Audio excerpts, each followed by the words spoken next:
Olá, seja muito bem-vindo ao MMTV. Você já sabe, né? Aqui você encontra todas as notícias oficiais da nossa raça. E o programa de hoje está imperdível, com matérias sobre manejo, padrão racial e tem também o resgate histórico de um tradicional criatório do sul de Minas. Veja os destaques desta edição.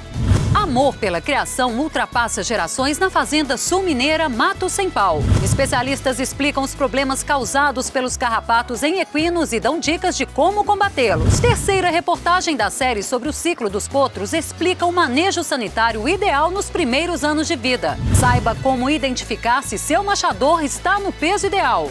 E tem as explicações do diretor da ENA sobre o padrão morfológico do manga larga machador. Tudo isso é agora no MMTV.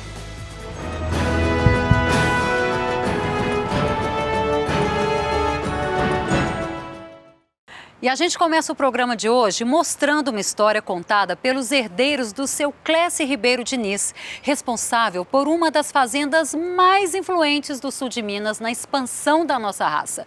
Tudo começou há 100 anos, pelo prazer de selecionar a boa marcha e a boa sela. Acompanhe.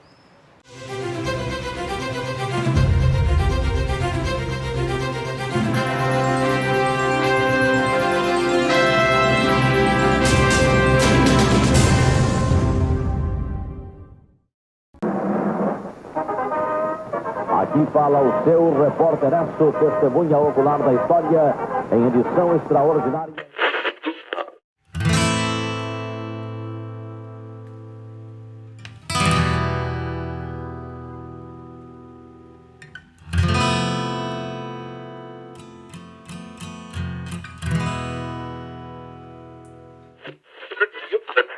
Senhoras e senhoritas, a Rádio Nacional do Rio de Janeiro apresenta...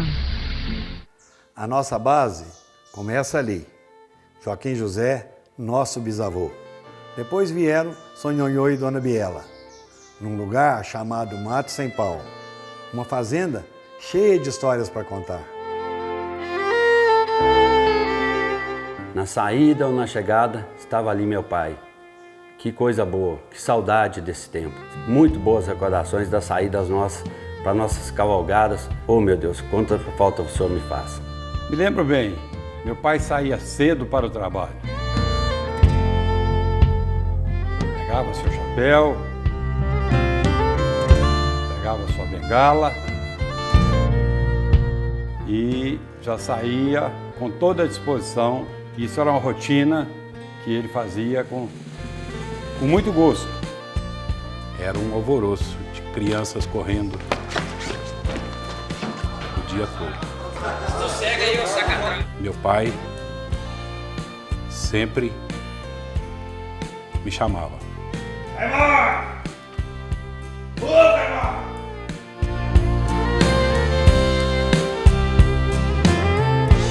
Na hora das refeições, minha mãe pedia para bater o sino, para chamar meu pai. E aí, ela nos corrigia. Era só um olhar, era aquele olhar e nós já, entendíamos. O meu pai, o filho mais velho, antes de falar já montava. E comigo foi a mesma coisa. Aqui no Mato Sem Pau, o cavalo está no nosso sangue. Já são quase 100 anos de criação e de um único sufixo, outros nasceram. A família é numerosa e a tradição em criar o manga larga machador já passa de geração em geração. É anterior a 1964, porque em 1964 foi registrado os primeiros animais dentro da Associação do Manga Larga Machador. O forte da fazenda era o gado de leite. Com o tempo, o criatório foi se formando. A base são éguas que o meu pai tinha e que utilizou um cavalo rádio Treituba, que era um cavalo de origem da Treituba e que fez a base das éguas dele. Posteriormente veio outro cavalo favacho, que chamava Radical Favacho também, que deixou apadrinhado umas matrizes para fazer o plantel de hoje. Dentro dessa base que o Ricardo falou, foram colocados vários cavalos Bela Cruz. Nós, por muitos anos, usamos cavalo Bela Cruz. Eu mexia lá na Bela Cruz, trabalhava lá na Bela Cruz. Cavalos que nós usávamos lá na Bela Cruz, usávamos aqui também no Mato Sem Pau. Sabe? Então isso ajudou muito, cavalos que ajudou muito a tropa a evoluir. Pergunto, o que faz uma criação perdurar por tantos anos? Não existe um criatório, ao meu ver, se você não tiver a base sólida de raça, né, de marcha, os animais morfologicamente já com a predominância de evolução. Né? Se você ficar com animais ainda que não tem futuro, né? A gente não consegue. Mas o meu pai sempre viu isso, cavalos bons de sela, cavalos cômodos, cavalos ardentes, né?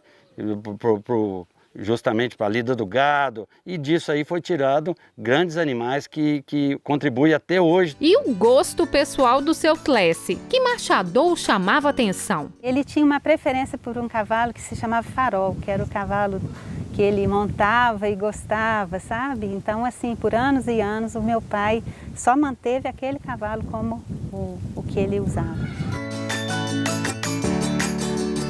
Com os filhos crescidos, era o momento de alçar voos mais altos. Na diretoria do Núcleo do Sul de Minas, lá estava o Caio Márcio. E dentro de pista, o Wilson, em meados de 1971. Meu irmão Wilson estudava em Lavras e teve a iniciativa de vir aqui na fazenda, selecionou 5 animais para que fosse levado para a exposição de Lavras. Levou os animais de trem pela estrada, pela ferrovia, desceu na estação de Lavras e me lembro bem que nós montamos nos animais e levamos os animais também a passo até o Parque de Exposições. O esforço valeu a pena. Quem ganhou foi a VASP do Mato Sem Pau e a Angola. Detalhe interessante aí que tem, que a VASP já era registrada e a Angola era égua sem registro. Então naquela época existia campeonato de égua sem registro. Então a Angola do Mato Sem Pau foi a melhor fêmea sem registro da exposição. A Fazenda Mato Sem Pau possui mais de 1.600 hectares. A propriedade foi dividida aos 8 filhos. Assim, em torno da sede, novos criatórios se formavam. Aqui é Mato Verde, mas a nossa divisa é bem próxima. Daqui, se você chegar uns passos à frente aqui, você vai enxergar ali a sede da fazenda, né?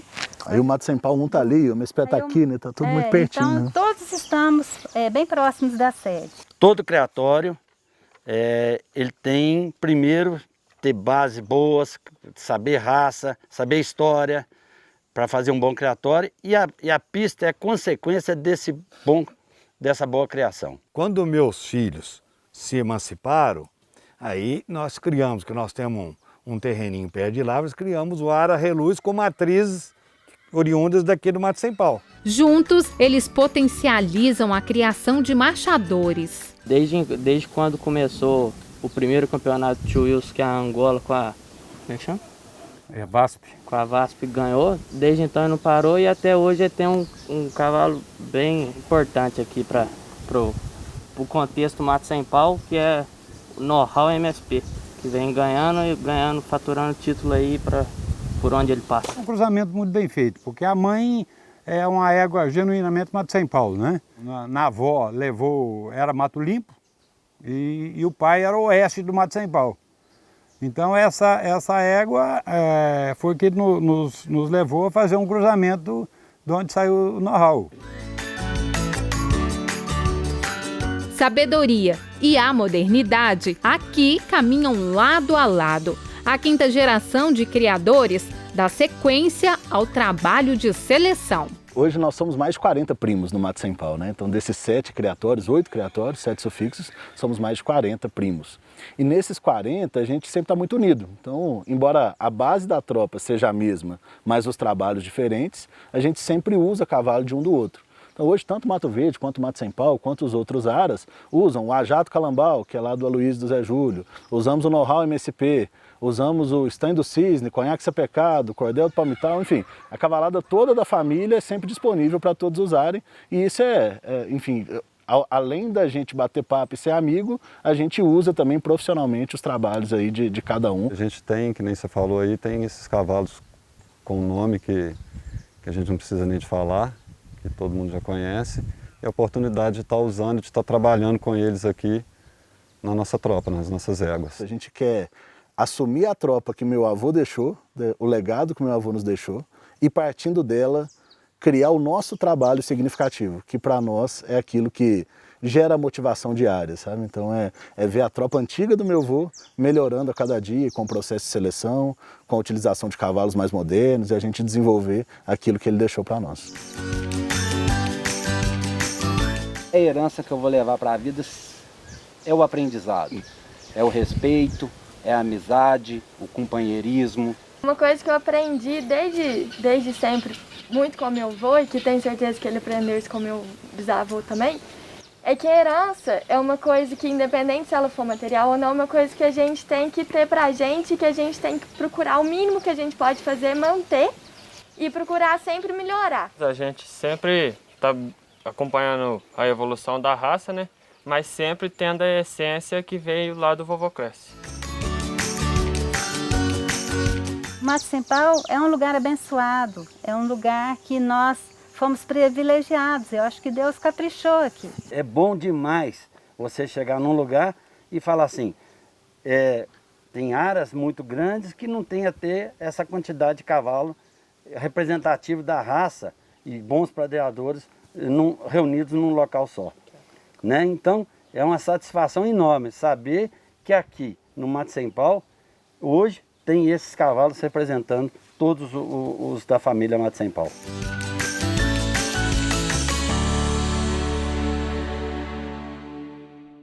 Muito bacana, né, essa história de geração no machador.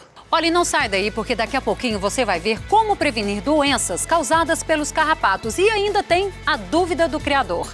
Eu queria saber como é que a gente faz a prevenção disso e o controle uma vez o animal acometido.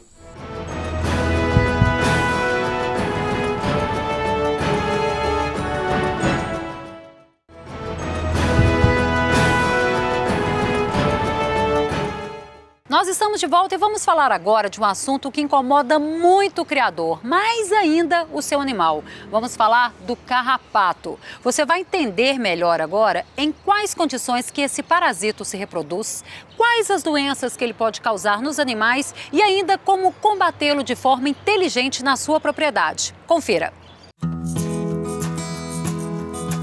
Carrapatos já incomodavam os dinossauros há 100 milhões de anos, diz estudo. Agarrado a uma pena de dinossauro, fóssil de parasita foi descoberto preservado em ambar, como no filme Jurassic Park. Estudo foi publicado na Nature Communication. Eles causam muito incômodo nas propriedades. A professora Lorena, da disciplina de doenças parasitárias, dá mais detalhes. Os carrapatos estão inseridos na classe aracnida, que é a mesma classe que tem os escorpiões e as aranhas. Muita gente acha que o carrapato é um inseto, como um mosquito ou uma mosca, mas na verdade ele é um ácaro. Então a forma de abordar, de tratar, né, os carrapatos, de fazer o controle é diferente. Pois é, então para começar essa matéria, nós temos aqui uma dúvida que veio lá da Bahia, do nosso apresentador Cosminho da Bahia. Professora, vou te mostrar a dúvida dele e eu acho que a gente vai esclarecer tudo aqui, viu, Cosminho? Minha dúvida sobre o carrapato, eu queria saber o seguinte, por que o carrapato causa o problema da bacteriose? E assim, quantos tipos de carrapato existem e por que um bichinho tão pequeno causa uma doença tão grave num animal tão grande? Isso é que é minha dúvida sobre o carrapato. Nós temos aqui os 3 principais carrapatos, espécies de carrapatos que parasitam equinos. Eles são conhecidos popularmente como carrapato do boi, carrapato da orelha do cavalo e carrapato estrela. O equino, ele só vai ser infestado pelo Rhipicephalus micrópolis, que é o carrapato do boi, quando o equino e bovino compartilharem a mesma pastagem. O Dermacenta ornitens, ele tem uma especificidade muito grande pelo equino. E também temos que ficar atentos aos locais de infestação desse carrapato, que é no pavilhão auricular e no divertículo nasal. Já o Amblyomma sculptum, que é popularmente conhecido como carrapato estrela, ele tem como hospedeiro preferencial o equino e no ambiente silvestre as capivaras e antas. Porém, este carrapato especificamente, ele pode parasitar acidentalmente o homem, causando, aí também danos à saúde humana. As 3 espécies citadas podem transmitir agentes patogênicos aos equinos. Na verdade, nós temos 2 doenças nesse contexto, que é a teileriose, causada pela Theileria equi, e a babesiose, que é causada pela Babesia cabali. Tanto a babesiose quanto a teileriose, elas têm sintomas semelhantes. E o que a gente fala de sintomas inespecíficos, porque são aqueles sintomas que podem ser confundidos com outras doenças. O animal, ele pode parar de se alimentar, perder peso, pode apresentar febre ou não. Ele tem anemia, já que o protozoário, ele vai destruir as hemácias do animal. Então, o animal começa a ficar debilitado. Só para a gente relembrar a pergunta do Cosminho, que o carrapato, ele transmite os protozoários, no caso Babesia cabali e Theileria equi, pela picada, porque esses protozoários, eles vivem lá dentro do carrapato, vamos dizer assim, e na hora que ele vai se alimentar no animal, ele acaba colocando na corrente sanguínea desse animal os protozoários. O sinal clínico, ele vai começar a aparecer para a teileriose de 12 a 19 dias após a picada de um carrapato infectado. Já a babesiose, mais ou menos de 10 a 30 dias. O animal pode ter a cura dos sintomas e ainda assim ser portador desses protozoários. Já tem casos, da transmissão transplacentária de Theileria equi, e isso causa um prejuízo para o produtor. Os casos que nós pudemos acompanhar aqui em Minas Gerais, os potros já nascem com a doença e muitos não sobrevivem. A gente não consegue um tratamento eficaz nesse potro doente. Os carrapatos possuem 4 estágios de vida: ovos, larvas, ninfas e adultos, macho e fêmea. As estações chuvosas proporcionam melhores condições para os carrapatos completarem um ciclo biológico. Em épocas secas, quase não tem carrapato. Por quê? Porque a condição de temperatura e umidade não são adequadas para que aconteça o ciclo biológico completo num determinado espaço de tempo. Nós vamos agora para um outro laboratório. Nós vamos conversar com o professor Guilherme Gomide. E lá a gente vai entender que os carrapatos provocam um impacto muito grande nos animais, assim como nós vimos, e nos seres humanos também. O carrapato, ele também pode, além de transmitir doenças para os animais, ele também pode transmitir doenças para o ser humano. E o carrapato do gênero Amblyomma é o vetor da Rickettsia rickettsii, que é a bactéria causadora da febre maculosa. Os principais sintomas da febre maculosa são febre alta, dor de cabeça, enjoo, e ele também pode causar manchas vermelhas na pele. Você já teve a sensação de irritação na pele após a retirada do carrapato?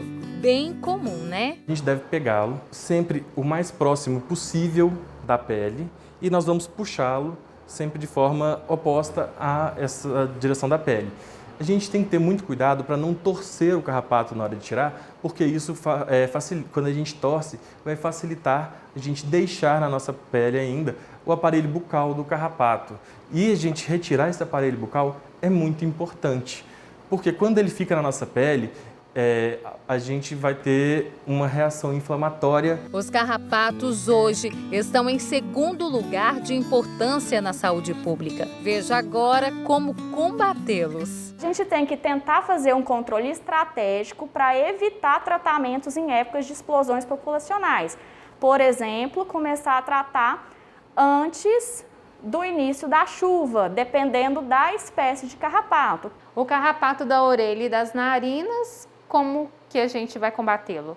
A gente precisa, além da aspersão, né, do corpo inteiro do animal, preparar uma pasta carrapaticida para poder colocar na narina e no pavilhão auricular. Já o amblioma, né, que é o carrapato estrela, e o Rhipicephalus micrópolis, apenas a pulverização é suficiente. Ficou alguma dúvida? Mande sua pergunta que a gente responde aqui no programa.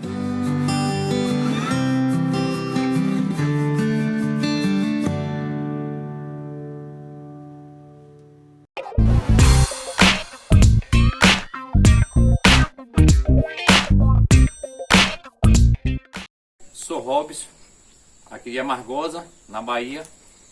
Pertence à Associação de Criadores de Cavalo Manga Machador aqui do município.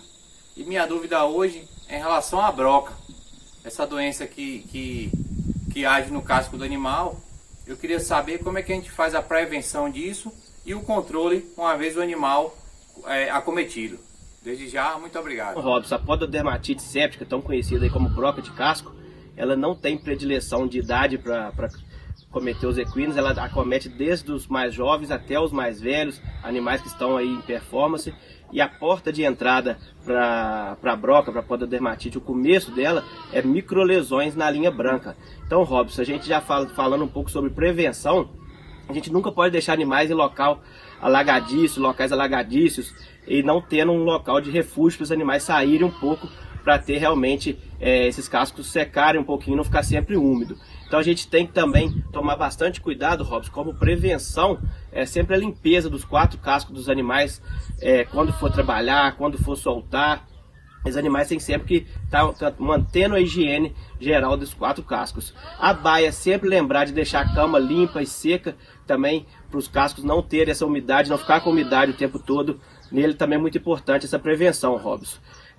Um pouquinho sobre o tratamento, Robson, que eu posso te ajudar. A gente fazendo a limpeza geral, se a broca ainda não tiver estourado, a gente acha onde é o local, pode fazer um exame de pinça, acha qual local que é, e vai fazendo a retirada de tecido da sola até que ela estoure. Aí vai sair um pus, a gente limpa bem limpo e pode fazer o pé de luva com sulfato de magnésio, e também pode ser usado iodo e formol, lembrando que essas 2 últimas opções, elas ressecam um pouco o casco, então vamos usar com cuidado, com pouca quantidade, somente mesmo para fazer esse tratamento. As brocas geralmente estouram sozinho, elas sobem até a parede do casco, estouram na parede, e depois de estouradas a gente pode só manter a limpeza e a higiene, que já vai dar um tratamento total, já vai zerar essas brocas. Há algumas brocas que não curam somente com essas limpezas, com esses produtos. Eu aconselho vocês que tiverem esse tipo de afecção em casa, chamarem o veterinário, que eles vão saber qual é o melhor antibiótico, o melhor inflamatório que vai usar realmente para cada caso específico. Pode usar um tipo de medicamento. Beleza? Espero ter te ajudado aí, Robson.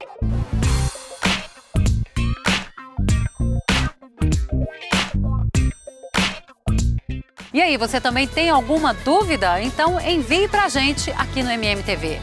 E daqui a pouco você acompanha a 3ª reportagem da série Ciclo dos Potros sobre o manejo sanitário.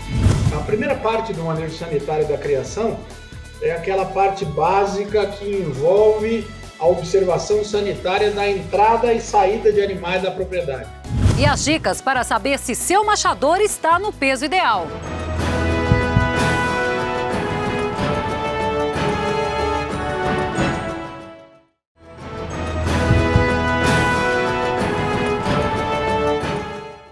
O programa que traz as informações oficiais da nossa raça já está de volta. E olha só, nas 2 últimas edições, você acompanhou tudo sobre o ciclo de criação e também nutricional dos nossos potros.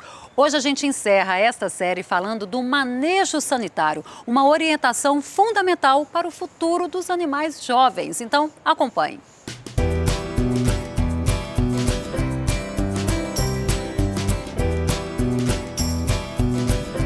A primeira parte do manejo sanitário envolve a observação de entrada e saída de animais da propriedade.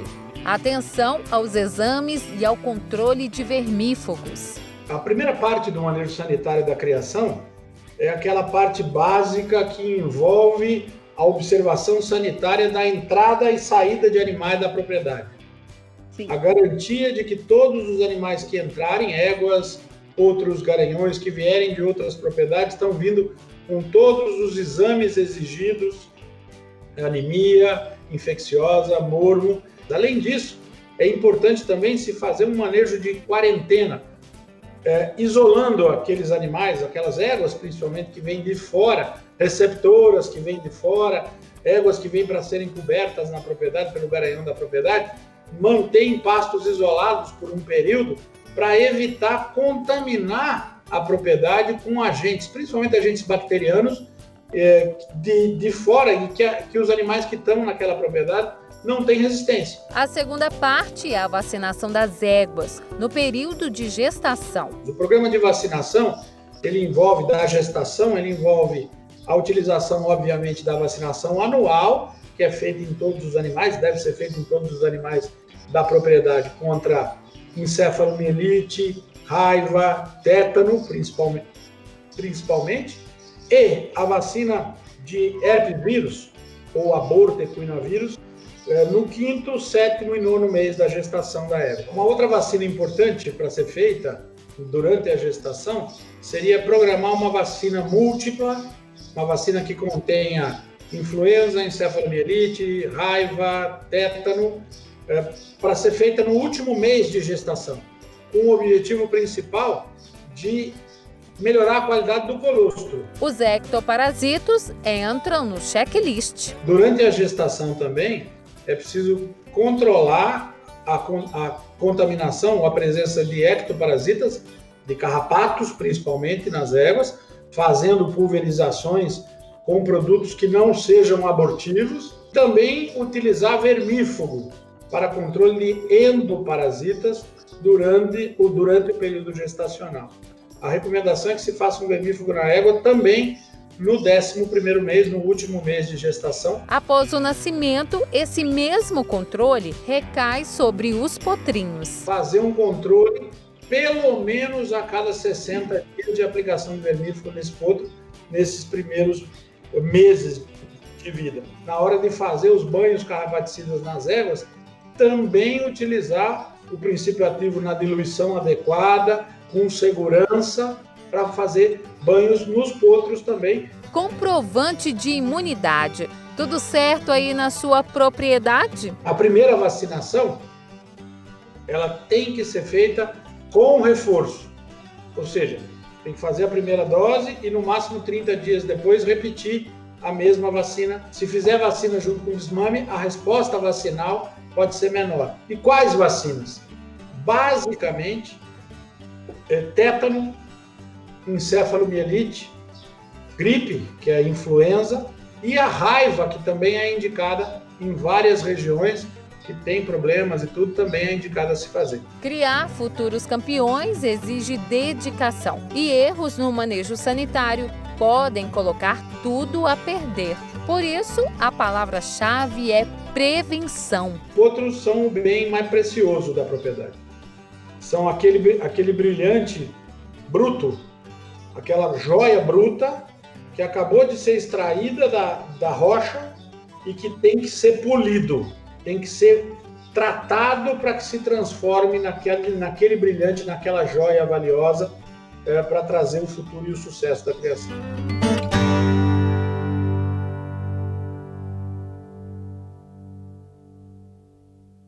Bom, a especialista Maiara Gomes Correia vai explicar para você agora como identificar pelo olho e pelo contato se o seu machador está abaixo, acima ou no peso ideal.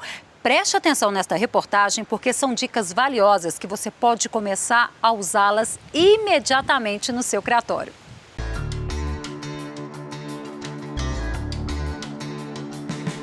Então, quando a gente fala de score corporal, é uma maneira da gente avaliar se esse animal está abaixo do peso de desenvolvimento correto ou acima, né? Então a gente tem uma classificação, a gente classifica esse score de 1 a 9, onde 1 a gente considera aquele animal magro, caquético, e 9 a gente considera aquele animal que está acima do peso, extremamente obeso. E a gente tem ali o score corporal de 5, 6 como o score corporal ideal. Se a gente pegar um animal caquético, obviamente a gente vai ter uma observação das protuberâncias ósseas, vai ficar muito evidente para a gente esse animal caquético. Para a gente observar se esse animal está no score corporal ideal ou se ele está acima, a gente tem alguns pontos de acúmulo de tecido adiposo para serem levados em consideração. Por exemplo, borda dorsal do pescoço. Essa borda dorsal do pescoço ela deve ser retilínea. Se essa borda dorsal do pescoço estiver convexa, a gente tem pontos de acúmulo de tecido adiposo em animal com sobrepeso. Se ela estiver côncava, o contrário, esse animal está abaixo do peso, está abaixo do score corporal ideal.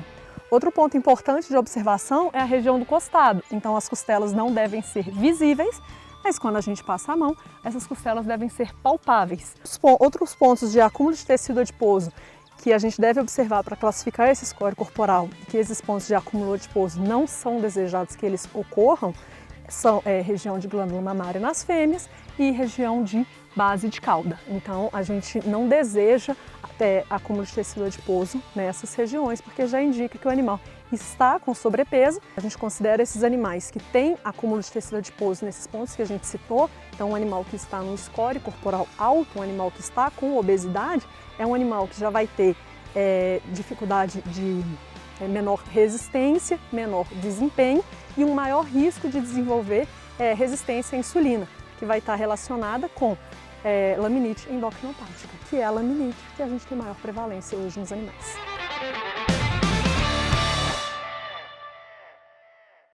Pois é, agora vamos então de programação oficial da nossa raça. Confira a agenda de leilões, eventos e cursos oficiais da BCCMM. Vamos começar pelos cursos oficiais da BCCMM. Em Valente, na Bahia, tem um curso de adestramento básico no período de 22 a 24 de março. Para mais informações sobre os cursos oficiais da ABCCMM, acesse o nosso portal.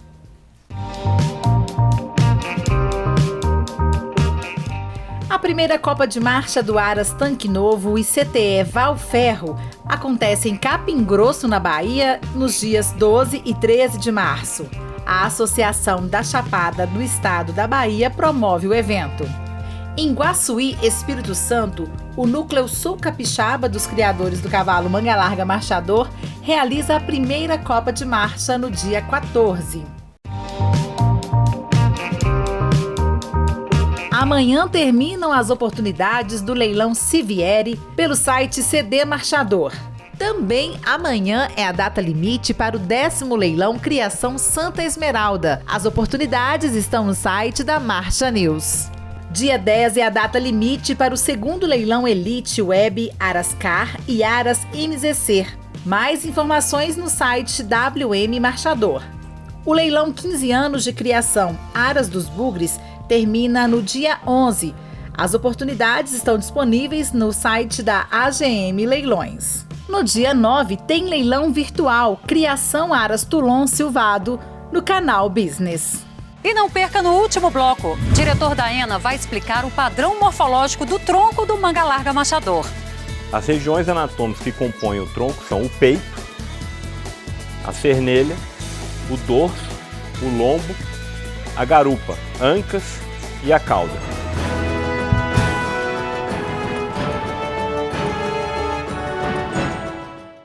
Na pista, um manga larga marchador precisa ser resistente, manter a disciplina sem perder a estabilidade. Para garantir todo o potencial genético, a Vetinil desenvolveu a linha Super Premium JCR, produtos de alta qualidade para a suplementação de animais atletas. Seu manga larga marchador terá ganho muscular e energia de sobra para superar todos os desafios. Linha Super Premium JCR da Vetinil, a marca oficial de suplementos e medicamentos do manga larga marchador.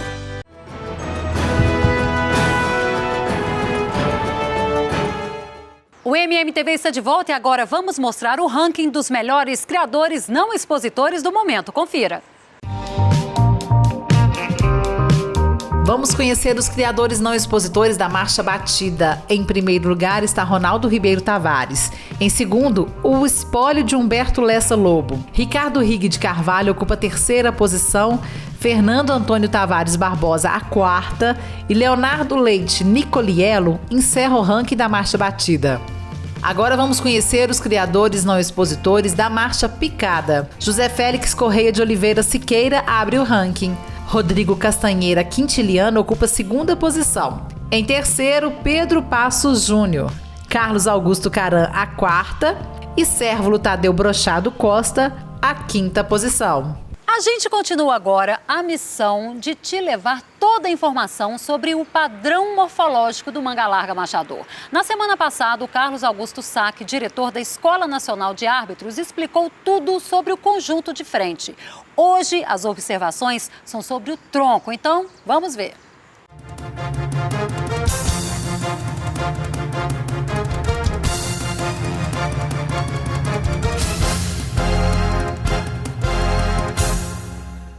Um olhar de raio-x, porte médio, ágil, estrutura forte e bem proporcionada, expressão vigorosa e sadia, interpretação de morfologia racial, tronco. As regiões anatômicas que compõem o tronco são o peito, a cernelha, o dorso, o lombo, a garupa, ancas e a cauda. O peito do manga larga machador está descrito no padrão como largo e profundo. A largura a gente vê por frente e a profundidade a gente vê no sentido vertical. Cernelha, que é composta pelos processos espinhosos das vértebras dorsais, ela tem que ser longa, não cortante, com uma certa cobertura muscular. Tá aí um ponto importante. Do alto da cernelha até o chão, encontramos medidas que credenciam os machadores para o registro. Nós temos como altura ideal para as fêmeas 1,46 m e os limites 1,40 m no mínimo e 1,54 m no máximo. Nos machos, a altura ideal de 1,52 m, aceitando de 1,47 m a 1,57 m no máximo. No tronco, o padrão descreve dorso de comprimento médio, reto, musculado, harmoniosamente ligado à cernelha e ao lombo.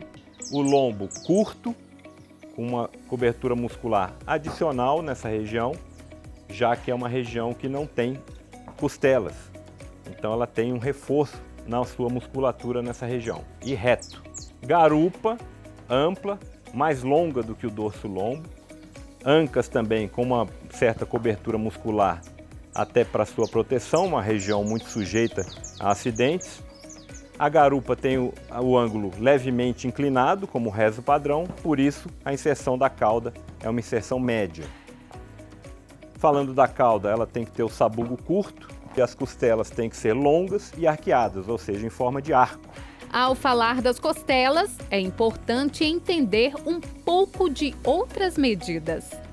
Tem algumas proporções que determinam que o manga larga machador é um cavalo mediolíneo, ou seja, ele é um cavalo que não pode ser nem muito grande, nem muito pequeno. Então, essa altura da cernelha, medida no ponto mais alto da cernelha, e a altura da garupa, elas têm que ser iguais, ou a cernelha mais alta. É importante também essa proporção aqui, do final da cernelha até o osso externo, que é essa profundidade torácica, aliada a essa medida do externo até o solo. No manga larga machador, em média, os animais adultos vão ter aqui 60 centímetros nessa medida e 80 centímetros daqui até o solo. É uma proporção de 1 mais 1/3. Além dessa, a medida da altura da cernelha em relação ao comprimento corpóreo, que é medido daqui, da ponta do úmero até o final aqui da garupa, elas têm que ser muito próximas. Nos últimos anos, o machador teve um aumento em seu comprimento corpóreo, de 1 a 3 centímetros. Assim explica o diretor da ENA. A maior valorização da marcha nos últimos anos levou a algumas mudanças na morfologia. Uma delas é a proporção da altura da cernelha em relação ao comprimento corpóreo. A valorização da marcha levou a um ângulo escápulo-humeral e coxo femoral, ângulos mais fechados. Isso fez com que nosso animal se tornasse um pouquinho mais comprido no seu comprimento corpóreo do que alto na altura da sua cernelha. O que pede o guardião da raça na região do tronco? E o que desclassifica? Você sabe? Nós teríamos 3 casos aí. A cifose, que seria o dorso de carpa, a lordose, que seria a inversão da coluna, como você pode ver aí na figura, e a escoliose, que é bem mais rara nos equinos, que seria um desvio lateral da coluna. Passando para a garupa, o defeito desclassificante dela seria essa garupa ser derreada, ou seja, demasiadamente inclinada, uma inclinação acima do permitido, lembrando que o padrão descreve uma garupa levemente inclinada. A parte reprodutiva, como defeito desclassificante, nós teríamos nos machos a assimetria testicular acentuada, a anorquidia, que seria a ausência dos testículos, ou o criptorquidismo, que seria 1 ou 2 testículos na cavidade, na bolsa escrotal. Nas fêmeas, seria doenças congênitas, né, do aparelho reprodutivo, que é uma condição mais rara nos equinos, mas pode acontecer, então seria também um defeito desclassificante. A última parte dessa série... Sem membros não tem cavalo. Membros e aprumos realmente são a região mais importante da avaliação de um equino, porque o que a gente explora do equino é justamente o movimento. É no próximo programa, a análise morfológica de membros e aprumos.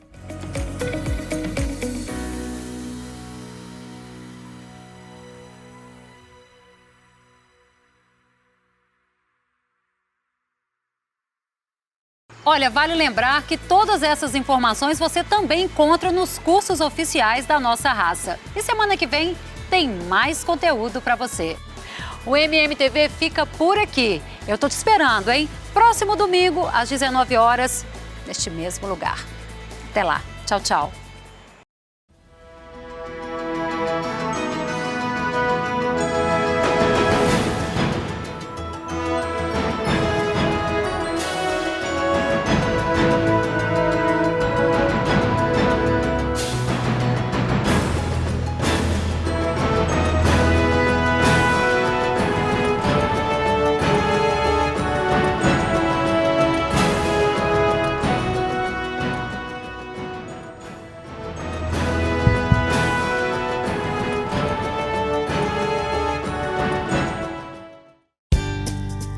Temperamento,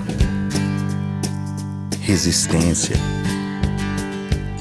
comodidade, inteligência, companheirismo. São muitas as espécies animais que transformam o dia a dia das pessoas. Mas foi com o cavalo que o homem escreveu a história. Guabi Equinos, o jeito certo de nutrir sua paixão.